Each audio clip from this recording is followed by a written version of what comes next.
Good morning and welcome to Cappin at the Spa for Saturday, July 29th, Jim Dandy Day.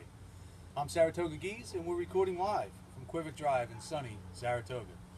My guest today is a fellow Quivik Drive handicapper, Trifecta Tut. He's fairly new to the handicapping game. What got you started, Tut?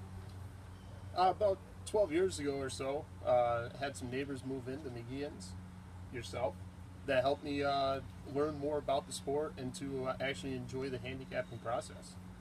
Excellent. And you've been doing pretty good ever since. I like swapping questions with you and learning about racing together. Remember, the goal is to find live horses at 8 to 1 or better. We had a $21 winner yesterday thanks to Daily Double Dan's pick, and we hope to hit again today. So before we get started, we're going to have 7 plays today, as Tut will give you his 2 best bets, and I'll have 3 for you. And then we're going to bring Racetrack Rosie back for her best bet, as her horse got scratched yesterday, so we certainly want to give her another opportunity. And she's also going to report on Daily Double Dan's bet of the day. So I'm going to get started, and we're going to talk about race 5. And my selection in race 5 is number 1 horse, Singing Bullet, 10 to 1 on the morning line. This is the Grade 2 Amsterdam, one of my favorite races of the year at Saratoga. 6.5 furlongs, so you got those 6 furlong horses that are maybe not getting a distance, and maybe a distance horse can come there and close in. So it's a fun race for 3-year-olds, and there's a lot of horses improving. I like the 1 because I started out in 2016 as a 2-year-old with a nice win by 2 lengths, and then Dale Romans put him right into a Grade 1 race. Ran against Classic Empire. Certainly can't fault him for that. Comes back and shows good speed at a mile against McCracken. We're talking about the 2 Derby favorites, basically, he ran against as a 2-year-old. They take several months off. I think they realized the horse is more of a sprinter. They put him in an allowance race at Churchill in June, and he wins easily at 7 to 5.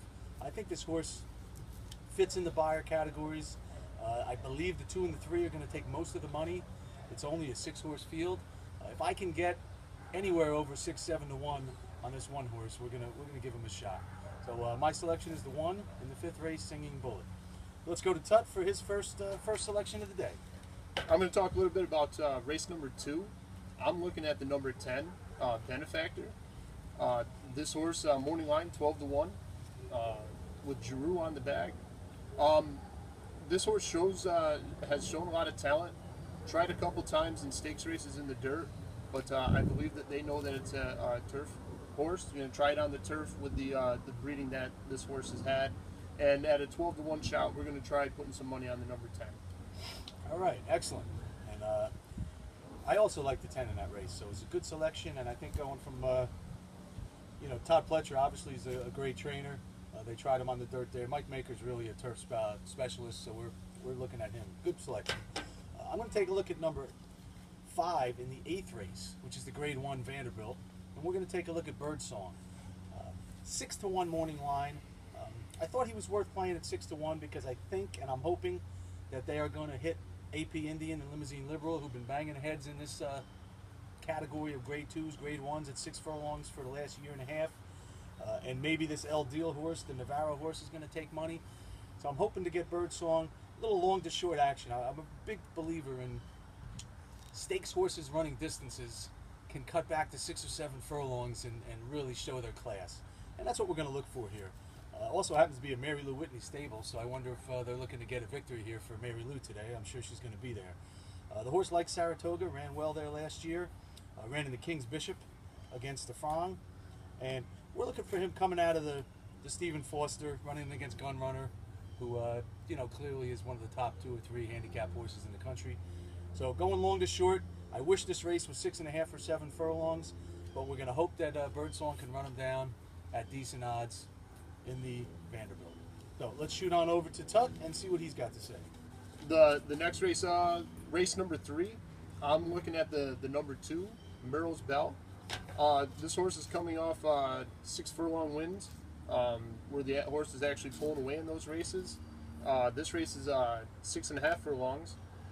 The return on investment, this horse has taken a little time off, and the return on investment looked pretty good for the trainer on taking the time off. The new trainer seems to have, the horse seems to have adapted well with this new trainer. Need to show if that horse likes that inside slot, and is this a new horse, and I'm hoping so at 12 to 1. All right, excellent. Horse is jumping up in class for sure, but I think Derek has a great point here that this horse has an excellent chance. Tut, it's great to have you here today. Thank you for coming. Appreciate the show. Enjoy it. Let's bring in Racetrack Rosie.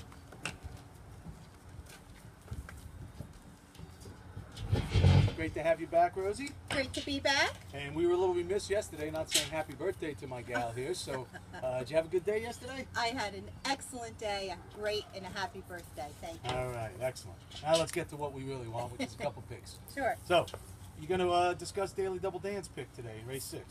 Yes. Dan's top pick comes in race number 6 with number 6, Geo's Calling, at a morning line of 8-1. Geo's Calling's last 4 races have improving buyers, and his 93 last race is tied for the top buyer of 2017 among the entries. Paired with his most recent bullet workout, Dan is convinced the horse is on a hot streak and will continue to only get better.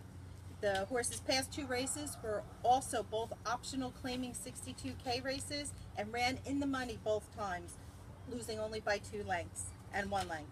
If Geo's Calling can sit off the pace and get a good trip, Dan looks to have him win this race and to get a price of 8-1 or higher. All right, excellent. I'm going to go to race 9 for my last selection, the Bowling Green, the grade 2, at a mile and 3/8 on the grass. I'm going to take a shot here with Hello Don Julio, the 6 horse, at 12-1. This horse has really been improving. You're getting Johnny Velasquez today. This horse is consistently in the 93-94 buyer range. My guess is he's going to need to run a 98-99 to win this race. I think he's got a chance to do that. He likes to sit just off the pace, but there's really no speed at all in this race. I wouldn't be surprised if Johnny V takes him to the front and sees how far he can go. The last race that he won was a blanket finish, and it was actually against Infinite Wisdom, who came back in a $90,000 allowance against some stakes horses last week on opening day and ran second, ran a bang-up race and just missed. The third horse in that race is Geo's Calling. So interestingly enough, I'm very interested in how Geo's Calling does earlier today. If he runs a bang-up race in his race, I think Hello Don Julio might be able to jump up here. And you're going to get double digits on him. I know there's a couple grade 1 type horses in this race, but we've seen it before. Long races on the grass, if he can get a trip up front, he's got a shot. So we're going to hook him up with a few of the favorites, but we're going to go with Don Julio, and now we're going to go to Rosie for her selection. Okay, so I got messed up yesterday with the Navajo Kitten getting scratched. Today I am looking at race number 7, which is a mile and 16th allowance for fillies and mares, and I think it's going to set up nicely for a closer. There's a lot of early speed in the race, and for that I'm looking at the 10, Broken Borders, who is an 8-1 morning line. She's moving up in class, and her form shows a nice progression. She's won her last 3 starts with Manny Franco, who has the reins again today. So I kind of like that combination. Broken Border will be challenged by Chad Brown's Act Naughty, she likes to run second. So I'll be betting Broken Border across the board with an Act Naughty exacta box with Broken Borders. Thank you. Excellent pick, Rosie. Thanks to both our guests, Tut and Rosie. And remember to subscribe to our YouTube channel so you'll get notified when the next videos are posted. Good luck to all on Jim Dandy Day, and I'm sure Rosie will join me. And let's hope that today is your day.